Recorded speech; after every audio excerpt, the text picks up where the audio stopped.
This year, 2024, I have made a concerted effort to get further into the Malazan Book of the Fallen series. And let me tell you, it has been completely different than any other fantasy series I have read, to the point that if you saw my top 10 series of all time video, spoiler alert for that video, Malazan was number one. And it wasn't close, isn't close, probably will never be close, because Malazan does a lot of things that I just have never experienced in the fantasy genre. And over on Book Talk, one of the things that I think I'm starting to become known for is evangelizing the Malazan series. And I'm not the only one. There's a lot of other great creators over there on Book Talk doing the same thing. One of those is Izzy. And as I've been reading through the series and he's been reading through the series, we've been talking a lot of DMs, just kind of like brain dumping as all of these crazy things have been happening. So we figured it would be a really cool idea to hop on here and talk about the series, long form, no holds barred, spoilers and everything, and just decompress from some of these crazy things that Steven Erikson has put us through. This video is going to accomplish a couple things. First of all, it initially was planned as a spoiler review of Deadhouse Gates, the second book in Malazan Book of the Fallen. But it's also kind of a what to expect when you're getting into Malazan deep dive, plus what is so unique about Malazan as a series, and just some of the different themes and tones. We talk about if Malazan is grimdark, how you should approach reading the series to kind of set yourself up to most enjoy it. All things like that and even more are in this video. So sit back, grab some popcorn, put the headphones on, and let's chat about Deadhouse Gates with Izzy. A couple of things I wanted to get into when we're hanging out here is, yes, a Deadhouse Gates kind of like deep dive and breakdown and all that fun stuff, but also something that I've seen a lot on TikTok, and I know you have made videos about this on TikTok. You get the question like, how do you approach Malazan? What should you expect if you get into it and it's just not for you? Like, what do you do with that, and how do you kind of push through if you're not really feeling it, or like what should your mental approach to the series be? I'll just throw that out to you because I have tried to answer that question a few times and I've talked with some people, and you get like some different answers, and I have my own ideas, but how do you think somebody should approach Malazan? Malazan is such a unique take on fantasy, at least from what I've read. I come from the tradition of, Wheel Time is my favorite series of all time. Read Lord of the Rings, grew up on stuff like Harry Potter, Percy Jackson. So, Malazan was kind of that departure from normalcy for me when it comes to fantasy. But the way I got into it was people kind of selling the parts of fantasy that I'm really into. The epic battles, the gods are walking among the mortals, and these heroes are larger than life, and it's kind of like what I've often compared it in my videos to, more than anything, is it's almost like the Iliad in a modern writing setting, in the sense of this is bigger than just a group of characters who go into this journey together to defeat the Dark One. It is this all-encompassing tale of a time that almost feels forgotten. This could be another world in our own history if we just kind of had access to crazy magic instead of gunpowder. You know what I mean? Yeah. That's a good way of putting it. Yeah. I think it needs to be...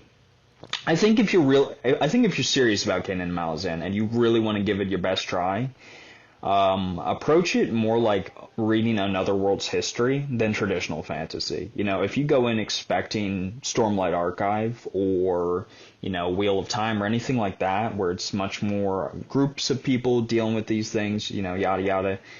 Not that Malazan doesn't have that. Obviously, we'll talk about that, I'm sure, later, but it's a history. It's a history of a group of events that lead to a much bigger conflict. And I can't get into the specifics, but it's called Malazan Book of the Fallen for a reason. And I promise it does all come together. Yeah. It is so interesting because it is not like any other fantasy I've ever read, and yet it's so quintessentially fantasy. Like it does all Yeah, the things the absolutely. fantasy genre can do, but it is like nothing else is like it in that you man, it is so difficult to describe because it's everything in one. Like Hmm. it's elements of like really funny, really funny fantasy books that are awesome, but it's also like as epic as you can get. At least I hadn't Yeah. really read anything that quite gets the epic scope and just like enormous everything. Hmm. Everything is done up to 12. But then it's also like this Hemingway kind of style of writing. It's just like this really pared down and like concise, literary approach to telling the story. And also Hmm. these, I told you before we hit record, Erickson always talks about when he's giving writing advice about being a cagey writer, like not showing your hand as a storyteller. And he does that in the prose. So like he doesn't give you anything, but you do get all you need, which is really interesting because it's so lean and yet it's so beefy all at the same time. Yeah, Erickson has a very unique approach to prose, in my humble opinion, where, we can comment on somebody like a lot of people in the fantasy kind of atmosphere will say, Sanderson is very direct with his words. He does, there's no fat. Versus someone like Tad Williams, who I don't know if you've read him, but that man paints a picture and he's super descriptive and he will tell you exactly what this castle looks like. And oh Lord, if you can't picture it, there's something wrong with your imagination because this dude knows how to paint a picture. And it's kind of like, that's the same thing with um, Robert Jordan in The Wheel of Time, where he gives you a description of what somebody looks like, what a place looks like, and you know what it looks like. You basically can smell the cooking Mm-hmm. in a place, And then there's Erickson, where I think he's a wordsmith. I mean, this man, when he wants to make something stick out, he absolutely can. But sometimes the man is just kind of a maximalist with his words, Mm. in the sense of, you know, he gives you the setup, he gives you the payoff, he just gives you everything you need in like a paragraph, and you're good to go. Like the Yeah. dude just knows how to write, and KG is an excellent way to describe his writing style because I don't think there's anybody I've read that's quite like Erickson. The only thing I can, and I've again made this comparison often, but it's kind of like if Frank Herbert decided to write 10 giant tomes on on fantasy instead of what he did with Dune, Right. where Yeah. it's just like, oh, this is so different than everything else, but I love it. Yeah. Yeah. No, it's its own unique thing. Hmm. I think a lot of times people bounce off the series, and the thing that gets thrown around a lot is that it's dense and difficult and demands a lot of the reader, which you have to somewhat caveat it with like those things are not untrue. Like it does demand a lot of the reader. It is dense. It is difficult, I guess, with air quotes being like I think if you expect it to be something like, you know, I don't know. I think expectations have a lot to do with how you feel about Gardens of the Moon when you're in it. Hmm. But a lot of people do bounce off Gardens of the Moon because there's not wider context. Like every character, you know what they're doing, but like you don't know why they're doing anything, which is such Yeah. an odd reading experience because you have everything you need. Like it's a beginning, middle, end, contained story with like arcs and it's everything that you need, but you just don't understand like why. Like nothing really makes sense. Crocus is doing stuff in Darujistan, and you're like, I Yeah. I don't know why he's doing any of the things he's Yeah. doing. Yeah. Yeah, Erickson, at least with Gardens of the Moon, and I do think he gets better with this as he gets into the series further and further. He, like, Gardens of the Moon, he literally just, like, the first section of the series, it's like, yeah, this city's on fire and you don't know why. Also, now, oh, the next section you read, bodies. Bodies are everywhere, and there's these Yeah, two creeps talking to this little girl, and you don't know who these two dudes are, and it's like, yeah, it's so weird. And I originally tried to read this back in early January while I finished The Great Hunt by Robert Jordan, and I thought, I'm just going to check this Gardens of the Moon out because everyone on YouTube says how great it is. It's the best fantasy series ever, whatever.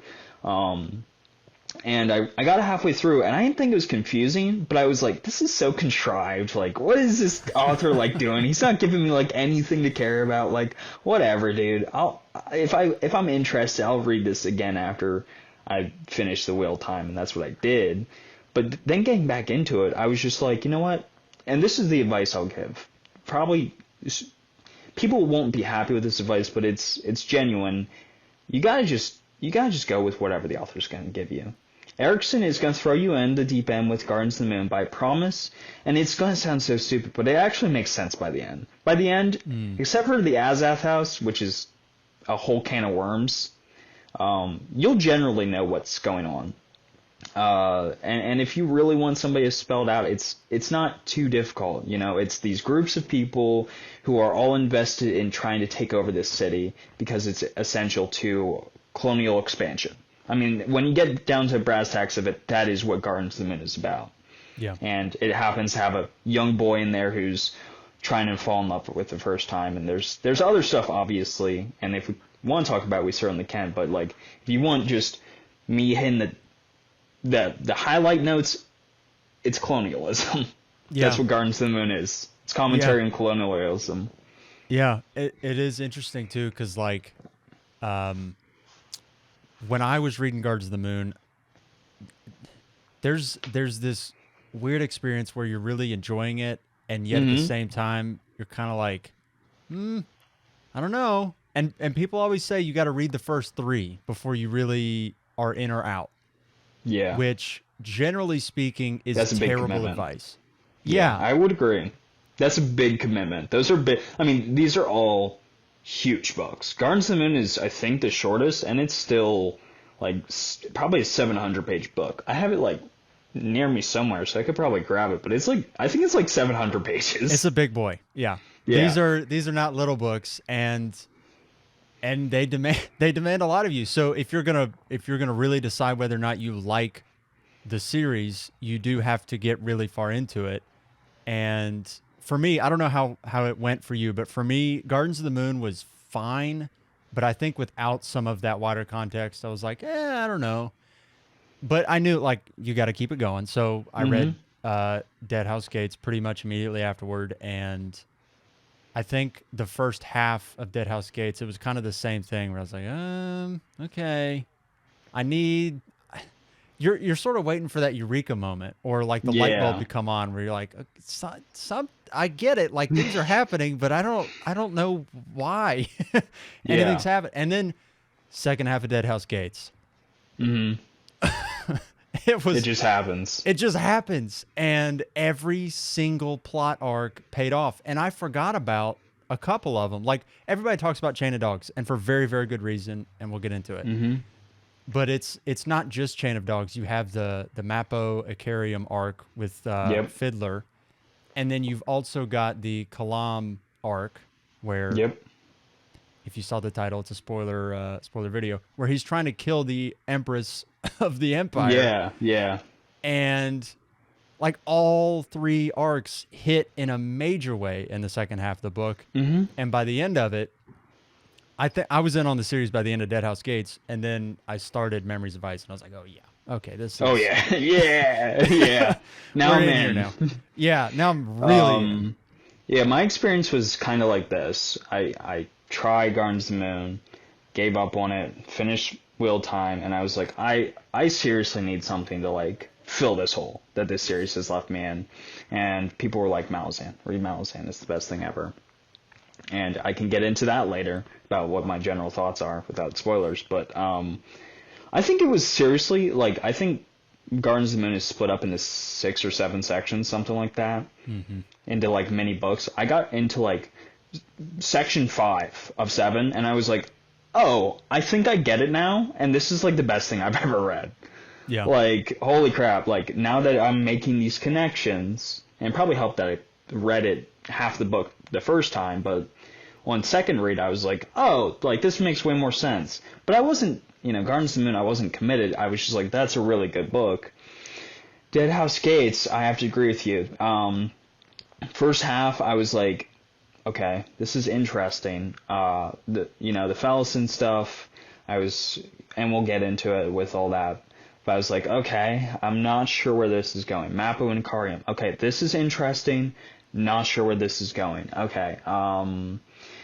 Chain of Dogs and the whole Coltane thing, that was probably the point. I like Fiddler and Kalam. That was why I was reading the book to finish for. It was them, Crocus and Absalar, because those were characters I knew. Mm-hmm. But by the end, I was like, yeah, that's going to be at least a 9 out of 10 for me, dog. Like, wow, that is a great book. And Chain of Dogs is probably one of my favorite military sections in any fantasy book I've ever read. Except other Malazan books, which just keep topping it. I was about to say, the Chain of Dogs plotline is probably my favorite plotline I think I've ever read. Just because of, I think the ending hit me so hard. Mm-hmm. I mean, very few times you read a book and you just can't read anything else for like a week and a half, 2 weeks afterward, because it just sits with you. And a lot of people have that experience with fantasy, but at least for me, it does not happen very much, and it's happened like twice with Malazan books. Yeah. Well, I don't want to get into spoiling anything for you, but I think Deadhouse Gates gets topped at least twice. At least. I'd say 3 times, actually. I'd say Chain of Dogs get topped at least 3 times. For me personally, the Bone Hunters I gave that a 10. I gave Toll the Hounds a 10, and I gave The Crippled God a 9.8 out of 10. And I mean, especially Toll the Hounds was really my thing. I don't know, like that last section, dude. I'm excited to see you react to it, just because it's seriously probably some of the best. It has there's seriously a chapter in there that I would consider like a top 3 fantasy chapter of all time. Wow. Like it's the perfect blend of humor, I mean, I can't get into it because you're too far away, but it's seriously brilliant. Like the dude Erickson really flexes how good of an author he is. That's very exciting. I've had I'm in a writing group, and one of the guys I'm in there with, he said that Bone Hunters was his favorite. Bone Hunters is great. So for future reference and people who want to, if people are interested and you get to Toll the Hounds and you want to do another one or one for each book, I'm down, because this series is one I could talk about for ages, Yeah. But I want to make sure we stay on track for at least Deadhouse Gates, because, this is kind of, I'd say the first 2 books are the biggest barrier to entry. Yes. Yeah. Okay, so Deadhouse Gates. We have... Now that when you were talking through it, I realized there were even plot lines that I'd forgotten about. There's a lot. There's a lot going on. There's, I guess, like 3 main ones, but then you could even throw in like the Felisin and that you could throw that. That's probably a main plot line as well. I'd say Felisin is major, especially when you get into House of Chains, which again we can talk about that at another point in the future. But it's huge, and keep that in your brain. Right. Yeah. It's like maybe the main plot line of House of Chains. So it does rear its head later, but let's get into actual spoiler stuff. Yeah, absolutely. So Felisin gets essentially betrayed by her sister. Yeah. Sold into slavery. Mm-hmm. And you get this opening where she's like drug-addled, getting used by people left, right, and center. Really tough to read. And that was probably my first experience with, oh, wow, Erickson will go there. Because he does not do that in Gardens of the Moon hardly at all. Like Gardens of the Moon reads a lot more like more of a traditional fantasy book, and then Deadhouse Gates introduces you to, oh, he can twist the knife in you a little bit. How do you feel about all the Felisin stuff? Because she does have, I don't even know what the right word for it is.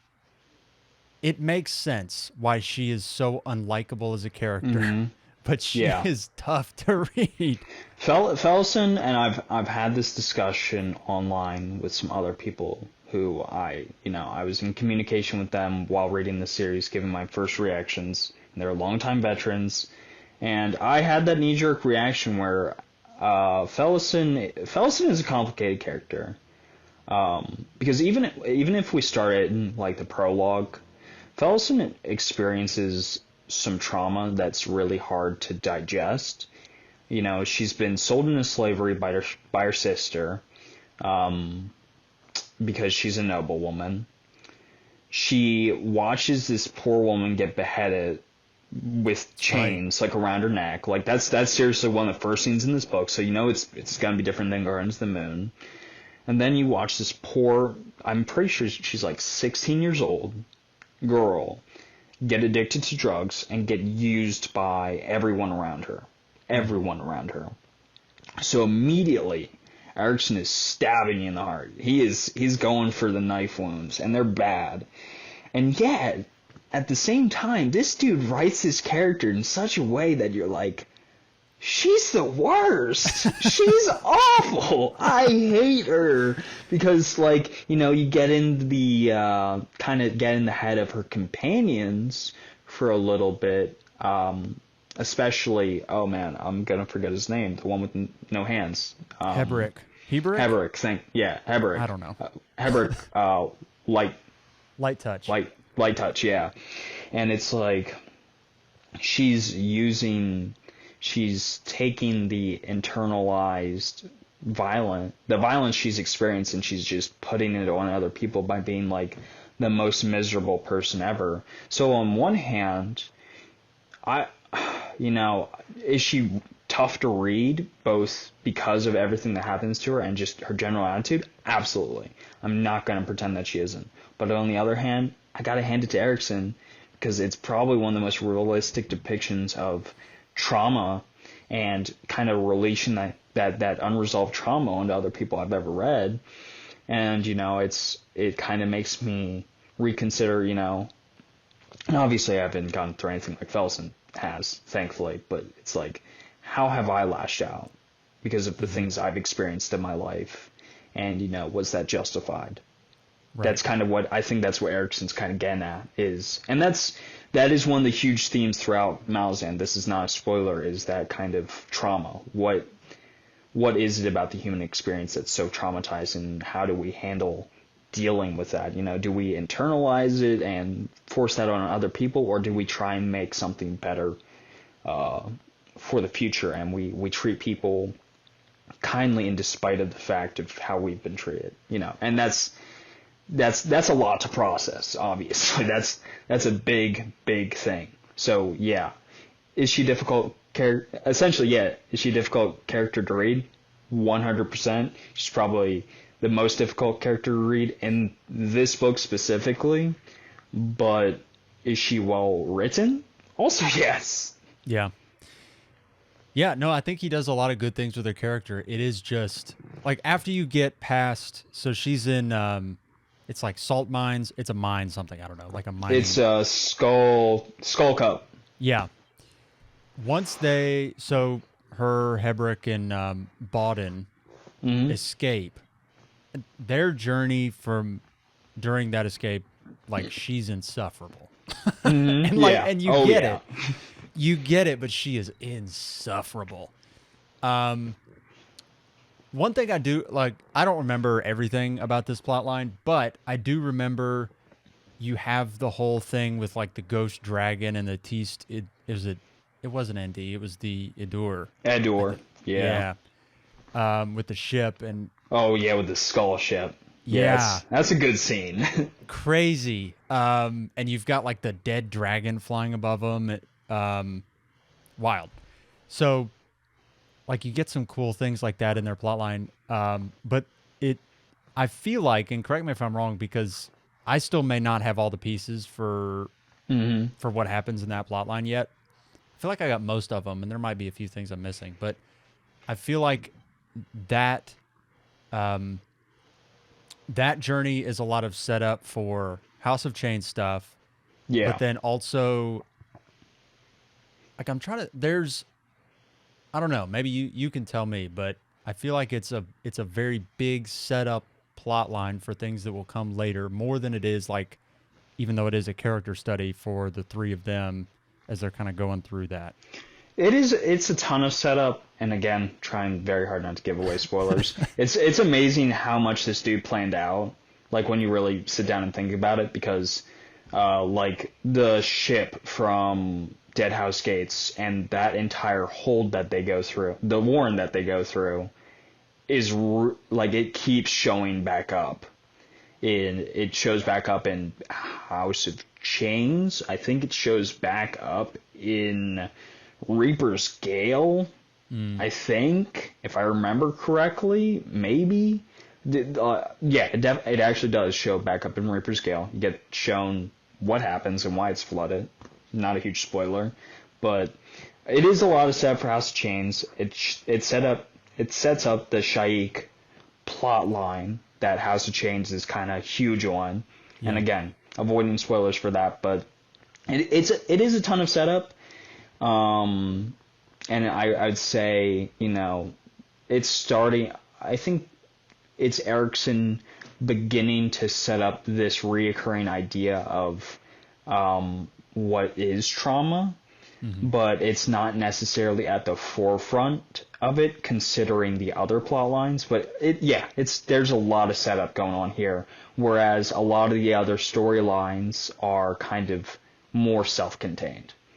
This is one that continues to reappear for several books. Yeah, and I think it especially. I mean, I just read House of Chains, so I have that kind of forefront of my mind, and that Shaikh plot line with Felisin and then Tavor, very central to it. And I feel like you get the sense, somewhat in Deadhouse Gates, but probably you don't get this sense until later that. And see, I don't even know how much this would spoil for House of Chains. I'm trying to think. When you realize Bodden is a claw, Yeah. you get the sense like, okay, maybe this whole escape is not as organic as it seemed like it might have been at first. Like there's something going on, and I can't remember how much he actually explained in Deadhouse Gates about what that was. I'm going to try and avoid. I'm definitely going to try and avoid spoilers, but yeah, it's heavily. I'll just say, keep the fact that Bodden is a former claw in the forefront of your brain for the rest of the series. That's all I'll say in regards to just everything. Just don't be surprised when you come back around to like the Crippled God and everything starts to connect and your brain just kind of like short circuits. Oh. I'll give you that as a hint. Another thing too, you read this whole series in what, like 4 months, 3 months? Yeah, I started it briefly after the Wheel of Time, so June, July, something like that, so 4 or 5 months. So I know you read quick, but goodness. That's intense. Yeah, for me, my general rule of thumb is this when it comes to reading. Read 2 series at a time. That's kind of how I usually break things out. With Wheel Time, it was Wheel Time, First Law, Wheel Time, Part of Sun Eater, Wheel Time, other books. Malazan, it was, Malazan and finishing Sun Eater, Malazan and more First Law, Malazan and I finished Memory, Sorrow, and Thorn with Malazan. And then I got to Reaper's Gale and I was like, you know what, I'm just going to finish this. I'm just going to plow through and just see if I don't burn myself out while reading this. And I didn't. Yeah. So that's good. But yeah, I know that I said a lot of people are like, how do you read so fast? Don't ask me. I don't know. It's focused effort at the end goal. It's called like having all your other hobbies collide with reading. You're at the gym, put on an audiobook. You're doing dishes, do an audiobook. You're playing video games, do an audiobook. That's how you finish 52 books in a year. I will tell you, the combination of playing video games and doing an audiobook is elite. You can Yeah, smash so much reading smash an playing video games. audiobook. Yes. Yeah, and I'm an RPG guy, so I'm already fantasy and fantasy hand in hand kind of guy. Yeah. So I tell you what, when I'm like knee deep in Diablo 4 listening to a crippled god and it's like the last 8 hours and it's just like the most violent thing you've ever read, it's just like, Yeah. oh yeah, this flows so well. But That's before I got my new job, I also drove 45 minutes to work and back, so that probably helped. yeah. Yeah, I did that for a while too. There was a couple of years there I was doing the same thing. 45 minutes back. You Yeah. you can get a lot of reading done Yeah, you in an can. hour and a half a day if you put it on like Yeah. 1.25 speed or something like that. And that's why I'm kind of like, when people are like, oh, it's just when people are saying they're really intimidated by the complexity and all of that, I kind of, I understand because at first it is complex. I'm not going to pretend it isn't. It is dense, no doubt about it. But, I don't think it's that much more than regular fantasy. I think expectations are going to be your biggest problem more than anything else. Is if you go in with the expectation that this is a traditional good versus evil, we're only following one group of characters for 10 books, yeah, you're going to be a little upset. There is not a chosen one in Malazan. That's just the reality of the situation. But if you're more open-minded and you want to read kind of more of a history of a world that isn't ours, I think you'll have a good time. And I did them all on audiobook, and I'm 98% sure I got most of it. Yeah. No, I think you're right that expectations does shape how you will enjoy or not enjoy Malazan. Because I think if you go into it expecting it to be, I don't think anybody goes in there expecting it to be easy. But I think if, like, you can go two different ways with it. You can go in the really complex, like, you can set it up and put it on a pedestal in your head of, like, this is going to be so hard and I'm just going to give it a shot.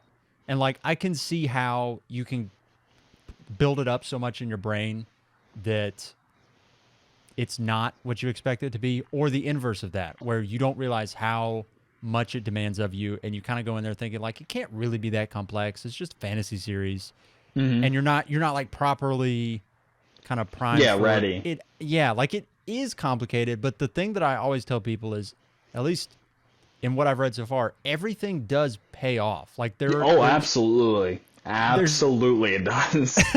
there's absolutely nothing where you don't get the proper information you need. Like everything you need is on the page, and there's stuff that's happening that you don't understand, but I promise you it will be important later. Yeah. This is some information I'd like to give freely. It's important to remember that this series was written by two authors. So there are plot points where you're going to be like, you're going to get to the end and you're going to be like, what happened to this character? Like, where did they go? There's an answer. You just have to read the other series, dude. Like, you just got to keep going. Yeah. But everything that's really important to what Erickson is trying to write is finished. I promise by the end of, again, I'll be very interested to see what you think and what some of our followers and the readers who have messaged me personally and said, you've convinced me to read this series, to give it another chance, what they'll ultimately think. But I would be shocked if by the time you get to the crippled god you're not satisfied with the conclusion. Yeah. I would be genuinely shocked. Well, just based on how Memories of Ice ended and how Deadhouse Gates ended, I have full confidence that it's probably just going to blow my socks off. Yeah. So.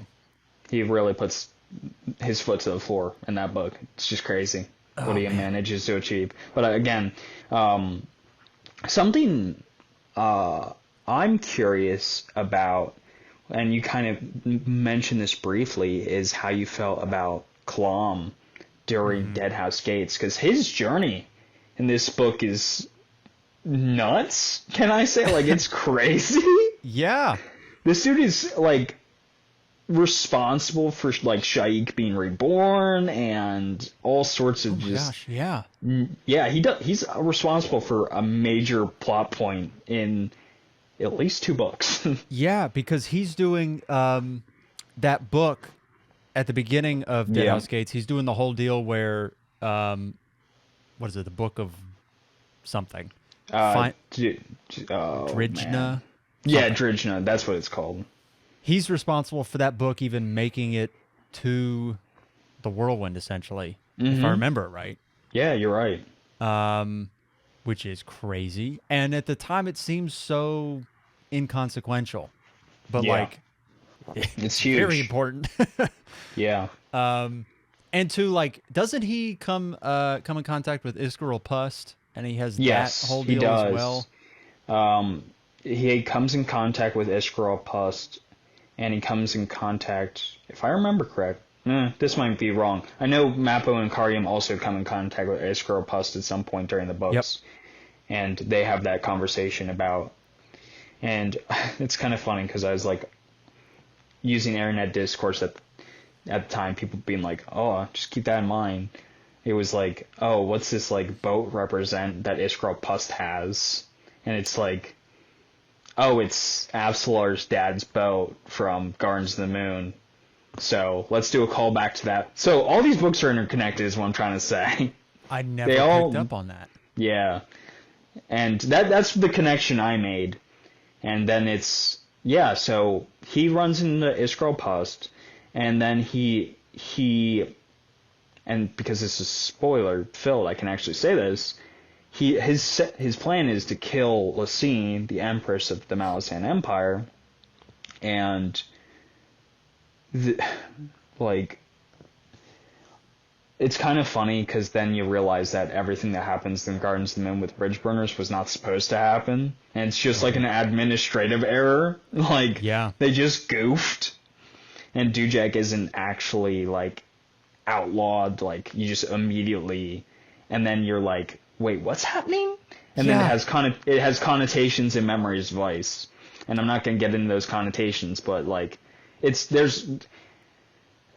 set up a lot for House of Chains and Memory's Vice, and there's certain events that happen in Deadhouse Gates that have serious ripple effects in Memory's Vice, especially with Fëanor, the god of war, being pulled down to earth has effects. I'm not going to get into those effects, but they have effects.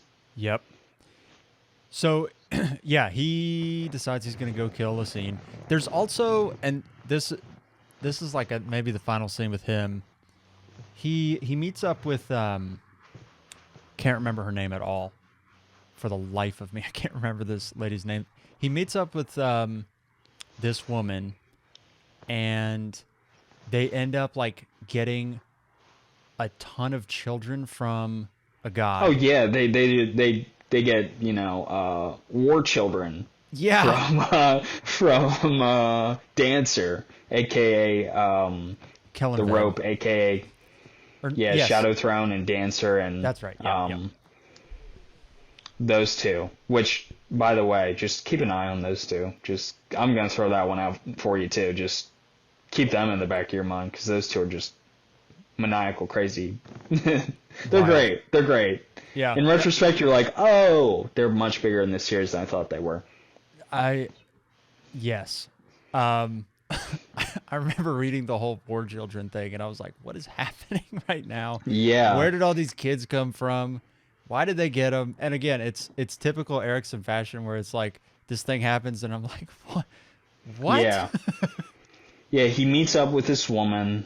They talk for exactly 5 seconds. Yes. They orphanage a bunch of children who they have to train to become killers because of things that will happen in Midnight Tides and oh man, now I'm gonna Reaper's Gale, so keep that in mind. Okay. That plot line might come back around if I remember correctly, and it's hard to keep this all track in my brain because I didn't write notes like a moron. This would be a great series to annotate.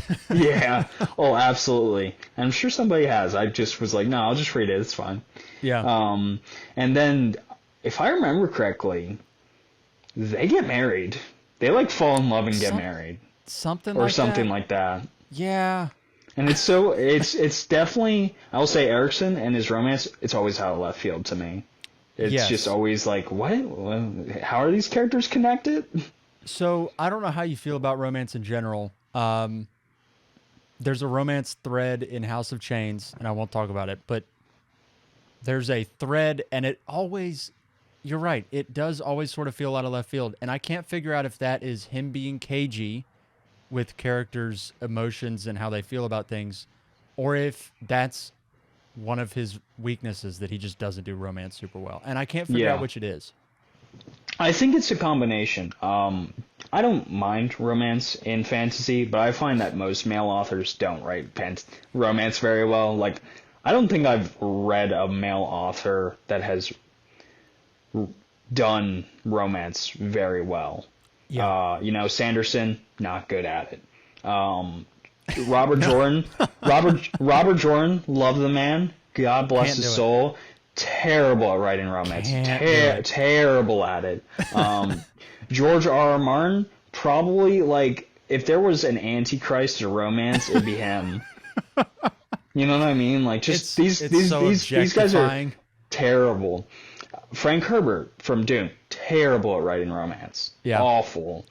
So I think it might just be us men have a problem with writing romance because we have no idea how to write it. Whereas there are women who I think are much better at it, generally speaking. Maybe giving him some credit. He tends to not write like emotions on the page a ton. Yeah. Mhm. Like it's It's a lot of there. off screen. It's so much off screen. Even like, buddy cop emotional things like Mappo and Icarium. They obviously have a abiding friendship, and you get that a little bit where Mappo's like having these moments where he's giving you breadcrumbs that like not everything is all right with the character. Exactly. Like something happened there, and you get the breadcrumbs where he just like you can tell he's like There's something wrong with them. something's going on, and you get like the emotional threads, but even still, and that's a very emotional plot thread, Mappo and Icarium's relationship. And even the two of them, like, there's not a ton there. There's a couple little paragraphs in italics, and that's about it. Yeah. I know there's definitely going to be a lot of people who read this series, and maybe you'll be like this, who you'll have moments where you just, like, bawl your eyes out. I did not have those moments at all. There were a lot of moments where I, gut punch to my heart, you know what I mean? Like, I was, like, upset that something happened one way or the other. But I never cried.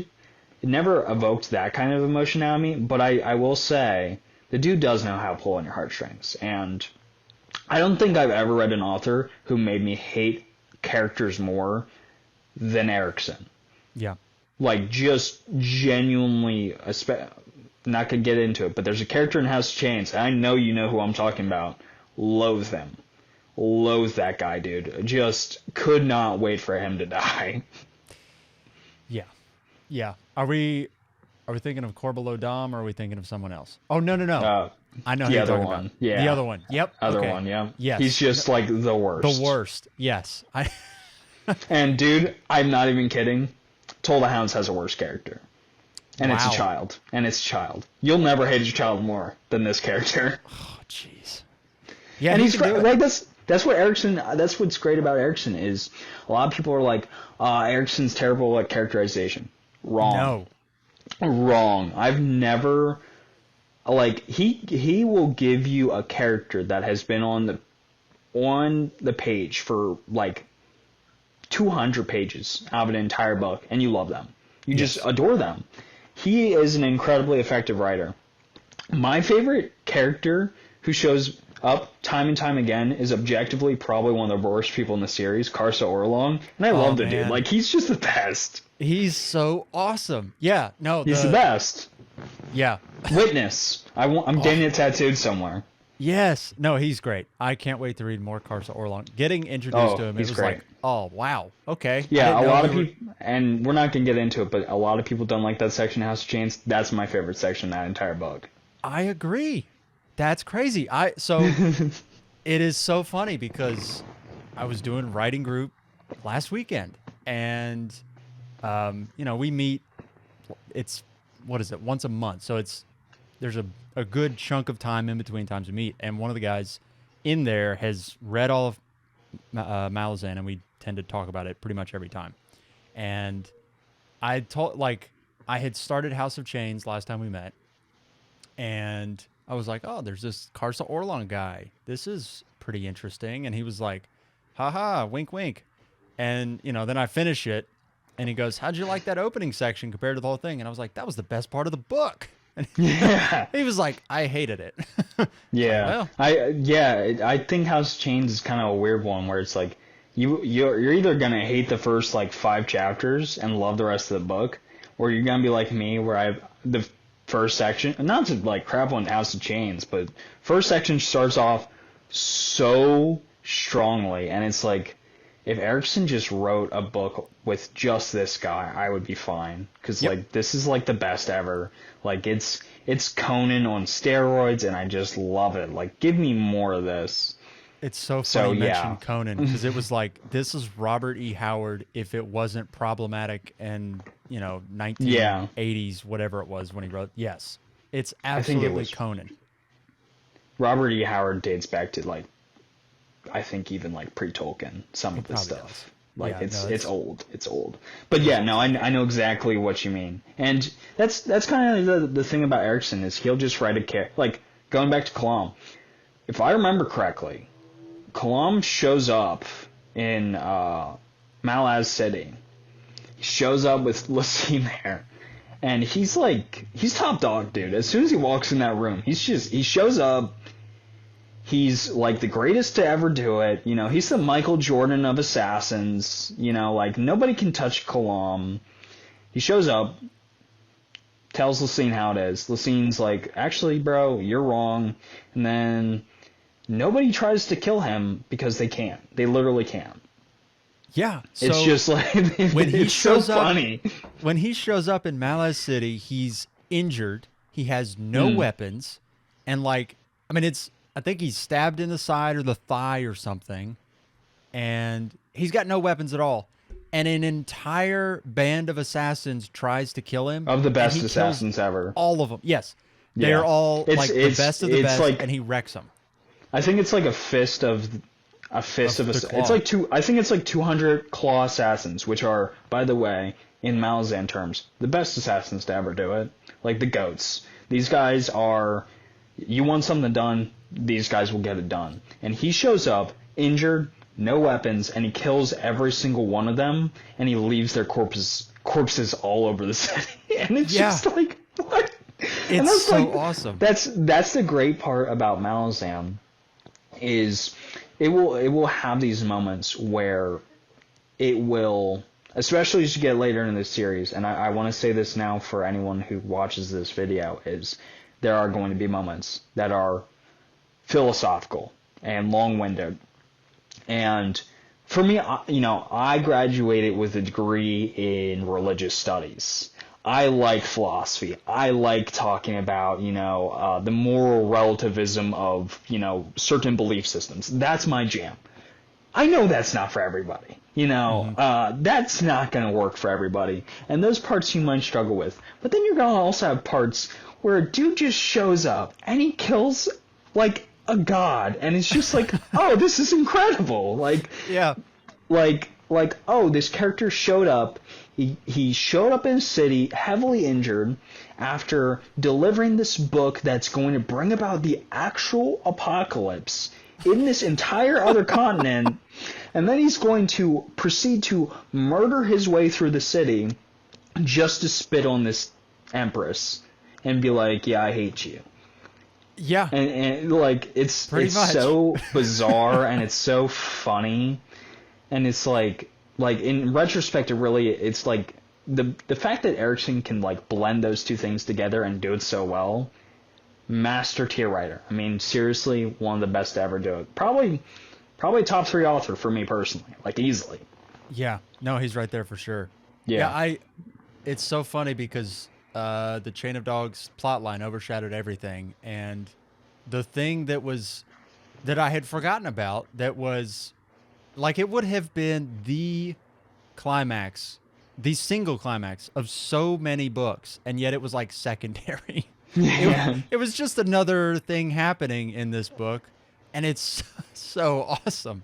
Yeah. And then like even like Icarium and Mappo, it's like, and we can get into this if you want to, is like they have this incredibly tragic story that is explored through the rest of the series. Just want to let you know. They keep reappearing. And Icarium, one of the most tragic characters in this series, easily. Yeah, so like all we know, and correct me if I'm wrong, all we know in Deadhouse Gates is he can't remember his past, essentially. Yeah. He And essentially doesn't really know who he is. that's right. And I can't remember if that was enforced upon him by someone else or if it was like a byproduct of the things that he did and it was just like some coping mechanism or trauma. I can't remember which it was. Yeah. And I can't answer that, but Great. I'm just gonna say yeah. Cool. Yeah. But Great. yeah, he's an incredibly tragic character, and you know him and Mappa's friendship, and it's oh man, there's so much I want to talk about, but it's definitely like spoiler territory for the rest of the series. Yeah. But like what Mappo is to Icarium, brilliant, and Yeah. it's funny like even this like incredibly tragic plot line has like some of like the most like if it was any other book series it would be like the best part of the book is they have like this thing called soul taken endeavors where you know these amalgamations of creatures that were split apart by one person are coming together to hunt these guys, and it's a bunch of like sentient rats, and they're having to kill all these sentient rats, and it's like stupid and it's bizarre and it's funny, and it's just like that's just another day in the Malazan like Book of the Fall, man. Yep. Oh, you got this creature that can literally transform into an entire other species. No biggie. That's not a big deal. Yeah, and just wait until you get into Memories of Ice, where there's literally T-Rexes with swords on their arms. Oh yeah, oh yeah. You better believe the Kachane Shamal, Yeah. and it's just, and you know what? This is they show back up again, and oh man, there's just so much I want to talk about, but I can't because I don't want to ruin it. But it's so they come back around, and they come back around in the best way possible. That's all I'll say. It's seriously so good. Let's see here. Okay, so we haven't talked about Chain of Dogs. Oh boy. Get your tissues out. So yeah, this is pain central, dude. It is on its face a very, very simple plot line. You've got a historian named Duiker who is okay, there we go. He gets assigned to Coltane's, what is it, 7th Army? Yeah, the seventh Army. And they're going to transport refugees. Essentially, it's not like one end of the continent to the other, but it's to this. It's pretty close. Yeah, it's a very long trek. It's like 1,000 miles or something. It's like 400 miles or something like that. It takes like 3 months to do it. I think something crazy like that. It's a ridiculously long fighting retreat, and they're being harried the whole way by the whirlwind forces. By the whirlwind. Dom. And so there's like, I think all told 3 battles maybe that are fought. And there might be 4, there might be, I can't remember. But I do, you get, first of all, you get the historian's perspective on everything, which I think makes the plot line just incredible because of the implications for how it all wraps up. But also because Erikson is himself a historian or anthropologist, whichever you'd prefer, you get like, I think how he would look at a situation like this if we were to examine it as historical fact versus just heroic fantasy story. Yeah. Which I think is really cool. And like, I don't know how you feel about the whole thing in general, but I just feel like this was Erikson's baby, which is saying a lot because there's so much other cool stuff happening. But this is just like, you can tell he he's really invested. took some time to wrote this. Yeah. Yeah. What's interesting about, and this is going to be for the people who are planning to reread. This is for you. Really take the time to read those battles and see how Erickson uses different ideas to have each battle play out. Like the first battle, now this is trying to do some long-term recall on my part. First battle, he uses sorcery, I think the first battle, it's Morant munitions and the power of the sappers in the Malazans, who, by the way, the sappers are the goats. They're the best. They're the best. They're the best. And it's kind of incredible because if I remember correctly, they essentially are outnumbered like 3-1 and on an uphill slope, if I remember this fight correctly. Yep. And they have the sappers like dig this trench near the top where they get these sappers to like have like tortoise shells or something stupid on their back, and they lay down in the mud for the cavalry charge, and then they get up right before the cavalry charges and unleash like ballista at the enemy line. And it's like the most brutal, carnage infested, like just bloodbath to ever like it's just savage. And then in the next battle, the dude's like, I'm gonna top it. Vathar Crossing, you heard of that? It's the day of, like, I forget what it's called in the Malazan universe, but it's like the day of, it's like one of the most brutal battles in Seven Cities history, or whatever. And it's almost all on the whirlwind, because they summon magic, and they like resurrect spirits or whatever to come and avenge their killings, and they unleash it on the whirlwind. And it's like you see like all these spectral ghosts like ripping people off horses and getting torn in half, and it's like, what am I even reading? Yeah. And it's all from the perspective of this like middle-aged historian who ends up fighting in it. Yeah. I think he observes the first battle and fights in the second one, but correct me if I'm wrong on that. I believe so. And it, like, he's also got I forgot about this too. He's also got a romance plot line in here with one of the Marines. Yeah, the unnamed Marine. Yeah. Yeah, again, kind of out of nowhere. You know what I mean? Super duper out of left field. Like, I'm pretty sure they're just, I don't even remember how it goes, but it feels like they were just sitting around a campfire, and then she goes, "Hey, you want to come to my tent?" And he's like, "Yeah, that sounds great." And then they're just a thing. Yeah. And it happens again and again in this series. Like, it's just like, oh, these two are together now. That's cool. Whatever. Yeah, But that's one of those parts of the series where you just gotta kind of go with it. You know, if you're in Malazan for romance, dude, you're in probably the wrong place. Wrong place.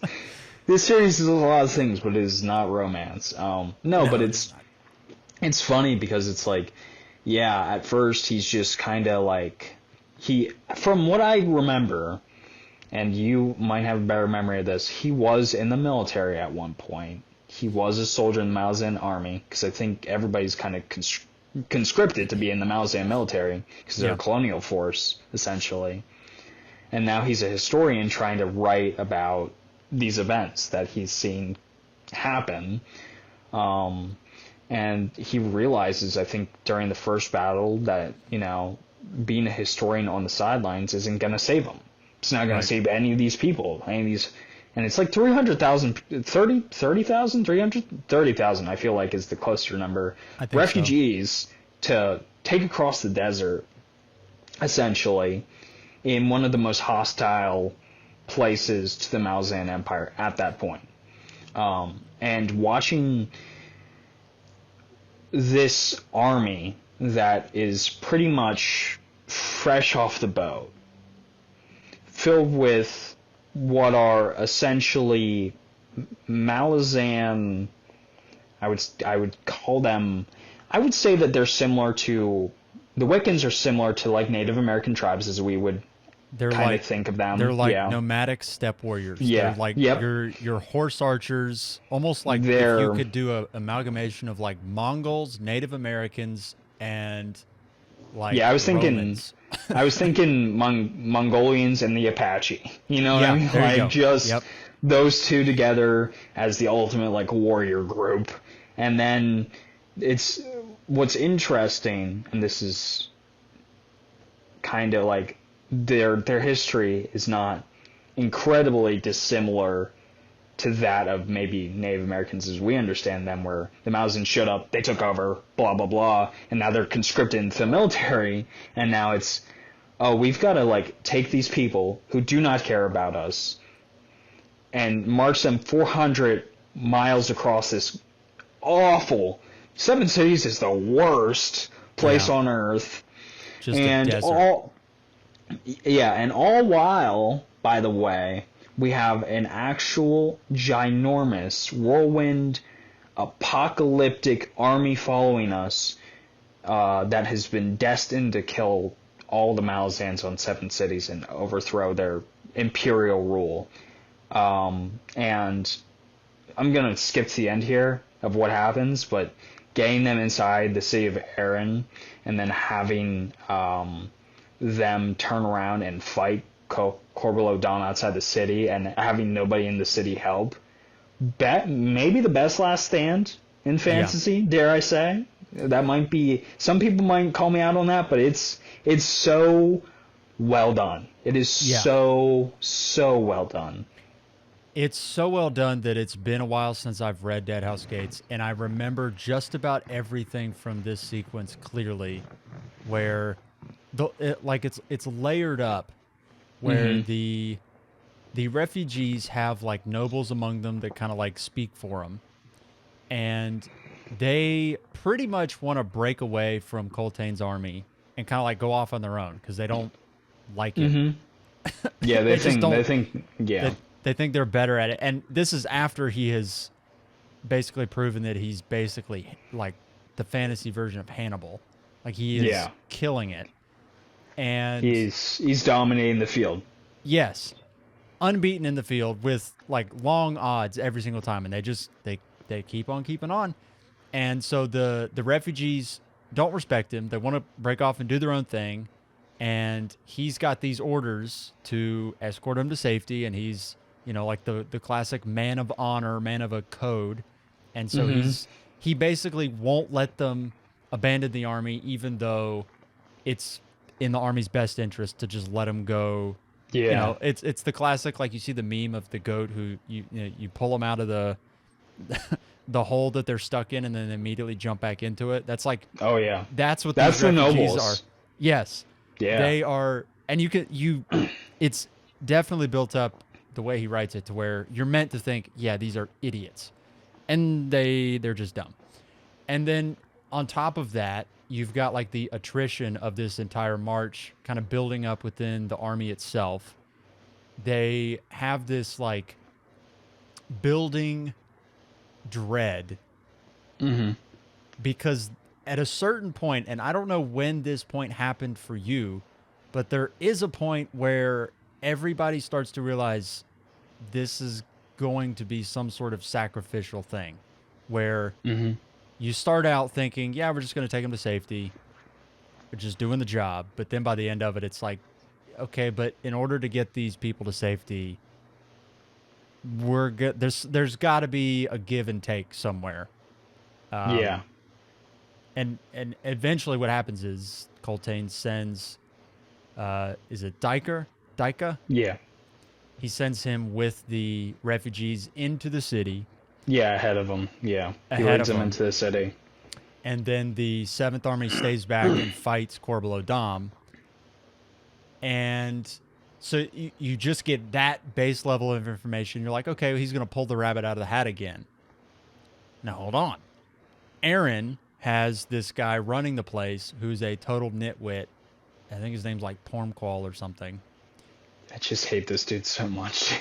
I hate him so much. The worst. And I can't remember the exact train of thought where this happens. I don't remember how he got to this conclusion, but he decides that Coltane is a traitor somehow, some way. I can't remember how. It makes sense in the book. Mm-hmm. Sort of.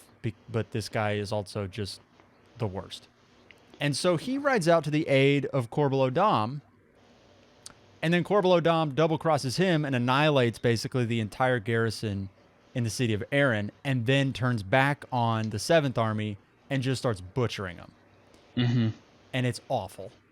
And by the end of it, Coltane is like the last guy standing, and I can't remember exactly how it all goes down, but then But he's crucified, essentially. that's what it was. Yes, they killed the entire Seventh Army and then crucified Coltane, and then the garrison, what's left, the garrison in Erin, pulls out this guy named Squint, and he fires an arrow and kills Coltane, kind of like Yeah, and releases his soul. Yeah, just gut punch, and it's not the end because then they crucify all the bodies, and then also the historian is among the people crucified after this whole thing, after he got them all to safety. After you read that Coltane gets killed, they crucify the historian as well, and you get that from his perspective, and it's just despair, and it's awful, and it oh my gosh, hits you like a ton of bricks. Oh yeah, exactly. Yeah, it's like the thing about chain dogs for me is we see them overcome battle after battle where they are essentially like wiping the floor with Corbeau Dom. But Yes. they just don't have enough soldiers to keep that kind of level of attrition up. The dude just can send hundreds of thousands of people more. Just like he has those kinds of resources, and the Malazans do not. Yeah. And then you see him get outside the city of Erin, and dude, I had this deep soul feeling where I was like, they're all gonna die. Like they're all gonna die, but there's some part of me where I'm like, I'm just hoping that there's a regiment inside that are in the in the city. If they just come out in force, they can smash this army, no problem. Especially with Coltane leading it, and it just doesn't happen because that's not historically. I know you're a big fan of history, and I am too. Where there have been those times where they put some moron in charge, and because of that moron being in charge, the people who we kind of historically perceive as good guys lost the battle, lost the fight, and now you kind of, in retrospect, you're like, why were they in their position? Like, I don't understand. Yeah. And it's just like, it's so infuriating because Erickson is obviously a man who has researched he knows his business. He's a archaeologist, so he knows that this thing isn't just some made up history. It probably has happened somewhere where someone has put themselves on the line for other people, and they've done everything in their power to save them, and when they finally get to this final destination of you're safe now, they die. There's just nothing left. There's just sacrifice. And it's interesting because this is something, again, a theme that I'll point out, and it will occur over and over and over again in Malazan, is that idea of sacrifice for other. It's, could Coltane have left all these 30,000 refugees and just marched the 7th all the way to Erin and saved all of his warriors? Absolutely. He could have done that, but he didn't. He did the honorable thing instead. He dealt with these nitwits. He dealt with these dumb nobles. He dealt with his chain of dogs, and he bled across the desert, and he sacrificed everyone, including himself, and it was to a group of people who weren't thankful. Mm-hmm. And it's depressing. And the other, the final cherry on top for me was that when they killed the historian, I just remember thinking, like, nobody's going to be able to tell the story of what happened to Coltane because the guy who was recording all of this was killed dead, too. yeah. And so, like, the story of Coltane that we get to see is, like, nobody else gets to see what happened to Coltane and, like, all the choices that he makes and, like, the code of honor that he does all this by. Like, nobody else will get to see that because the guy who's getting to write all this down gets murdered in the process. So Exactly. there's that added, like, just despair of all this happened and nobody's going to know. Yeah. And again, this is one of those plot lines where, if you want to do more talks in the future about Malazan, this comes back up in the later part of a series in Bone Hunters with this kind of theme of, who remembers Coltane and the Chain of Dogs. And I'm not going to spoil it more than that, but in retrospect, it's another gut punch, man. Like, once you get to the end of the series, some of these emotional moments hit even harder. Like, because you see kind of where it was going and what Erickson as an author set up, and you're like, oh, dude, come on, like, this already hurt, and now you're hurting me more. Like, do you really have to do this to me? I don't want to suffer this. I don't want to deal with this. Yeah.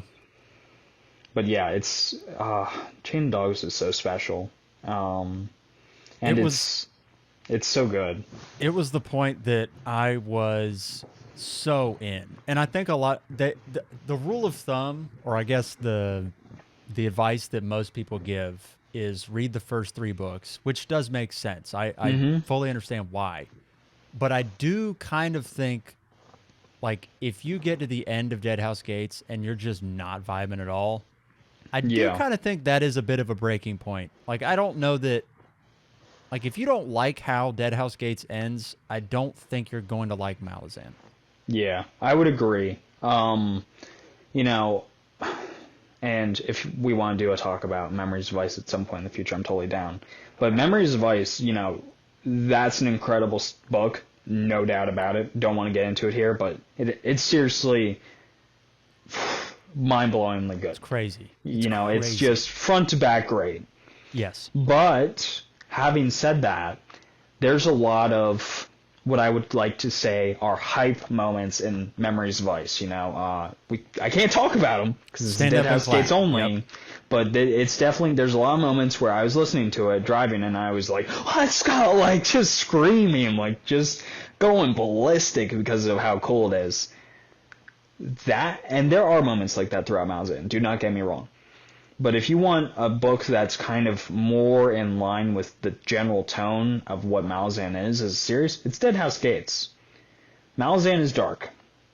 It is real dark at some points. I mean, I've read a good amount of fantasy in my life now, especially this year, and it has some of the darkest stuff, I've read in recent memory, at least. Tonally, there's a lot of funny moments, but there's also a lot of depressing stuff. And it's important to keep, like, I would say this. You should be in a good mental health space to read this series. Yes. Because it's depressing. Yeah. And a lot of depressing stuff happens. I mean, you're on Reaper's Gale right now, and I'm sure you can, I've just started Midnight Tides, so I'm... Midnight Tides, okay. Yeah. That's right. I did see your video. Just letting you know. Midnight Tides. It's got some depressing stuff in it. You just finished House of Chains. I know it. It doesn't get much lighter. It's really grim. So I would say if you don't like the general tone of Deadhouse Gates, you're probably not going to like this series. Because there's this line in Deadhouse Gates, and it reverberates out throughout the rest of the series. Children are dying. Yes. People will die. People will die in this series.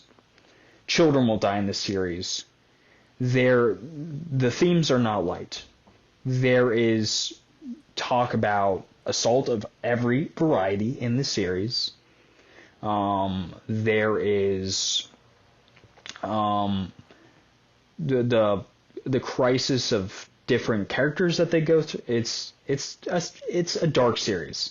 It ends on ultimately a good note, I do want to say. It ends on a high note, I do want to say. But you gotta get into the muck to see that light. Erickson, in his entire philosophy with this series, is to highlight how awful humankind has been to one another for the last, 200-something thousand years of human history since the Dawn Age. But he also wants to highlight that humankind, despite all that, deserves a spot, Yeah. and we deserve our chance to try and do better. That's ultimately what this series is about. But you gotta work for it. You gotta work to get that conclusion. Yeah.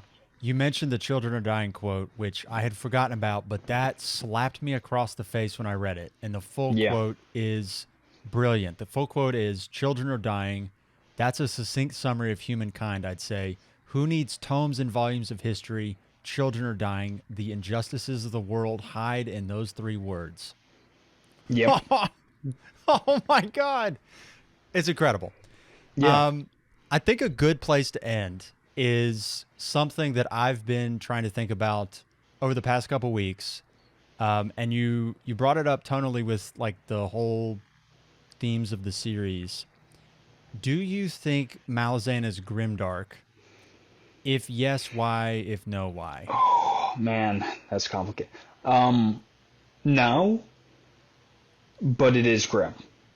Grimdark, at least from my understanding, in the fantasy tradition, is a series that has no sense of hope in it. It's Warhammer 40K. That's what I think of Grimdark. It's First Law, if you've read First Law, where Yep. it can be funny, it can be lighthearted at times, but society's not getting better. Humankind is not getting better. It's ultimately very nihilistic. And Malazan has a lot of nihilism in it. Erickson deals with certain ideas in a very nihilistic approach. And I'm talking everything. I'm talking families. I'm talking motherhood. I'm talking Oh my gosh, yeah. being a soldier. I'm talking every aspect of the human experience he will highlight with a dark point. But he'll also then turn around and say, but look how good it can be. Yeah. So, and this is ultimately one of those things where people won't see it right away.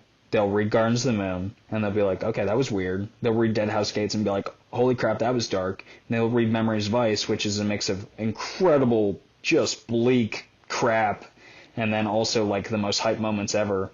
But a lot of Malazan fans swear by it, and I will too. This series, ultimately, its underlying theme is about compassion and trying to be compassionate towards our fellow man. And ultimately, one of the greatest themes in this series is, if we're not trying to make this world a better place for our children, what's the point? Yeah. Like, if we're not trying to do it for them, and, I'm sure you'll resonate with this as a dad yourself, but, reading this as a soon-to-be dad, it was like, especially reading The Crippled God, I was like, yeah, there's a line that Devore says that just, it'll hit you. Like, it'll smack you across the face. Because it's just like, yeah, I mean, what is the point in me doing anything if I'm not trying to make it better for my child or any child that may be out there? What's the effort that I'm putting in if it's not for them? So is it grimdark? I'm gonna say no. It is dark though. It is bleak at times, but it's not grimdark. If people want to read like nihilistic fantasy, read Second Apocalypse. Like that's you want to get your knees deep in it, dude. That's what I've heard. Read Second Apocalypse. I'm not going to, but somebody out there is brave enough to do it.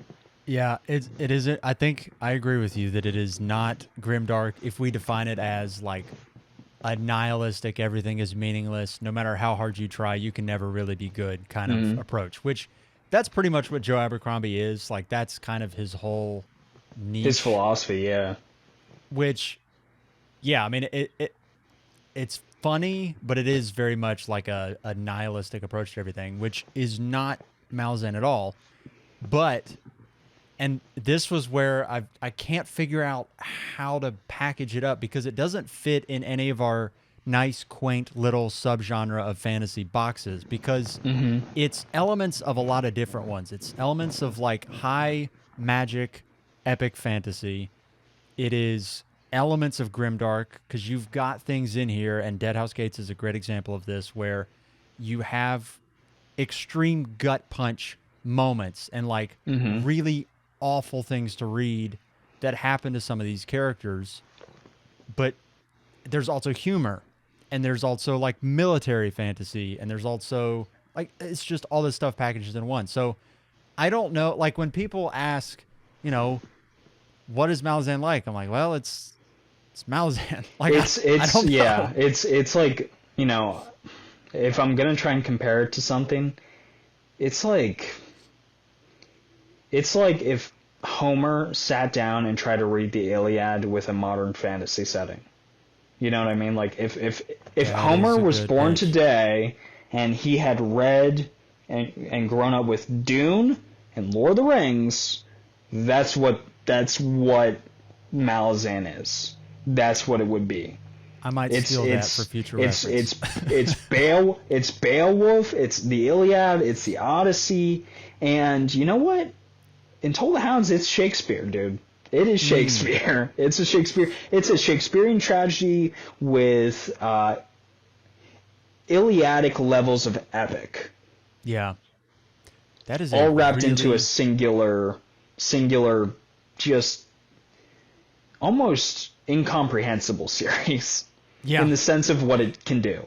It's not incomprehensible in the fact that it's difficult, but more so in the fact of all that it accomplishes.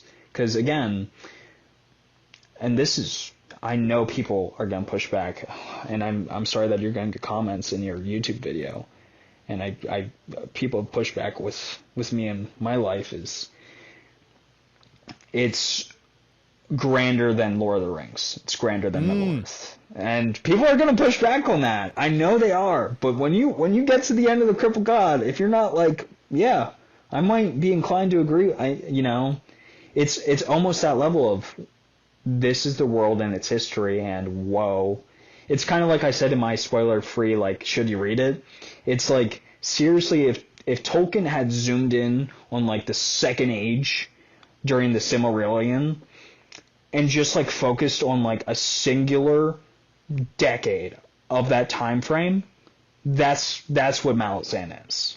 yeah. Except, Erickson is not nearly the good-hearted Christian that Tolkien was. Right. He's much more like, he's got a whole different approach, and we can talk about that another time. But it's Malazan. There's nothing like Malazan. There really isn't that I've read. You know, it's such a unique series, different from everything I've read, and yet it is obviously written by somebody who knows fantasy and loves it deeply. Hmm. It's D&D meets the Iliad meets Lord of the Rings meets Dune, and this is a series for people who genuinely love fantasy, and I would say fantasy that is willing to explore the human condition. Mm, yeah. Yeah. No, I think that's probably a pretty good way to put it.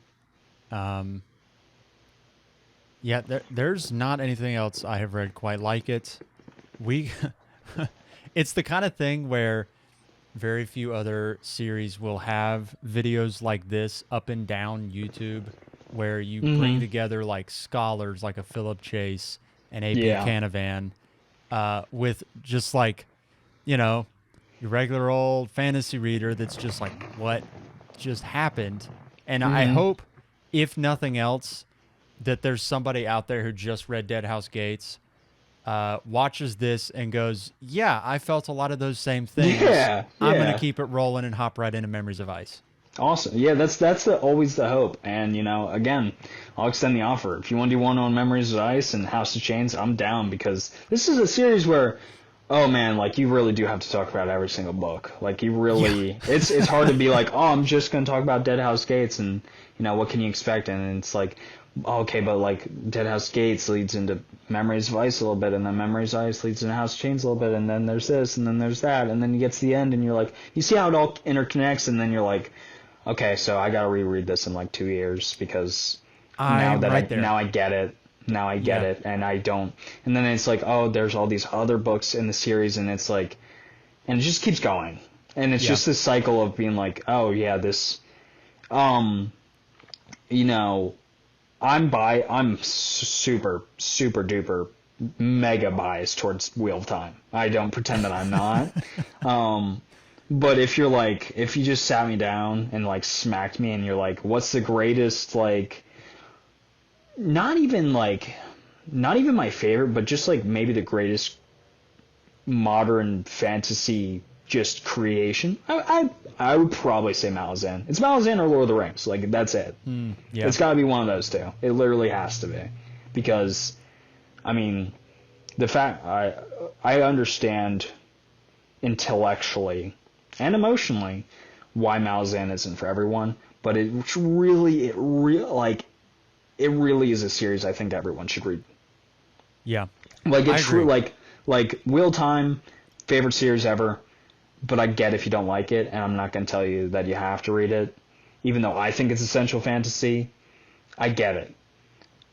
It's in the same, like, Malazan really is in the same category as, like, Dune for me. Like, if you don't read Dune as a sci-fi fan, what are you even doing? Like, seriously? Right. Like, Yeah. Like, again, I get why people don't like it. Like, intellectually and emotionally, I get it. But there's some part of my spiritual being where I'm like, man, you gotta read this. You have to read this. Everyone has to read this. Yeah. I'm not gonna force you, but I'm. I am hoping that through Book Talk and through YouTube, we can evangelize Malazan a little bit, because that's one thing. Like, not a ton of people are talking about Malazan on Book Talk, and I know Malazan has a ardent fan base, but you don't see a ton of people talking about Malazan on Book Talk. Hopefully, we can get more people into the series. I mean, I was ecstatic by the fact that there were a bunch of people when I made my "you should read." Hey, should you read? That I got like 20,000 views and like 660 something likes, and a bunch of people were like, I had a decent amount of people message me, DM me, and be like, "Hey, you're the one who convinced." Like, I was over the moon, because there's a lot of series I've recommended over the last year on my Book Talk page. But Malazan is the one where I'm like, I know not everybody's going to like it, but God, like, everybody needs to read it. Like, everybody needs to read this. And it's so stupid, because when I started this journey, I was definitely I was like the anti-person, where I was like, no, even if I love it, I can't be a preacher on this. And then now I'm sitting here being like, no, this really, wow, incredible series. Yeah, it's so good. Erickson needs to live to 125 so I can get the fleshed out universe. Yes. I'm right there. Let's put him in cryo freeze him or something. Keep him hanging around here. Except like, he can write. It's like him and George R. R. Martin for authors who I'm like, yeah, you actually have to live forever, because I'm not ready to let you go anytime soon. Oh man. That's all I've got for this one. I would love to do this again with the future books in the series, but I figured Deadhouse Gates, I know Gardens of the Moon is the first book in the series, but Deadhouse Gates for me is where it got real, and it's where it really all came together for me. Absolutely. Alrighty. That'll do it for this one. Have a good evening, everybody. Go read Malazan. Yeah, please do. See you later. It's incredible. Thanks so much for checking out this video. Hope you had a blast just hanging out with us. We're going to be doing this hopefully more often as we get into the other books in the Malazan Book of the Fallen. Check the link in the description for Izzy's link tree. You can get links to all of his stuff down there. And I would be remiss if I didn't tell you to do the whole YouTube thing. Subscribe, leave a like, hit that notification bell so you can be notified when any video drops here on the channel. That will do it from me. Have a good one, everybody. I'll see you in the next video.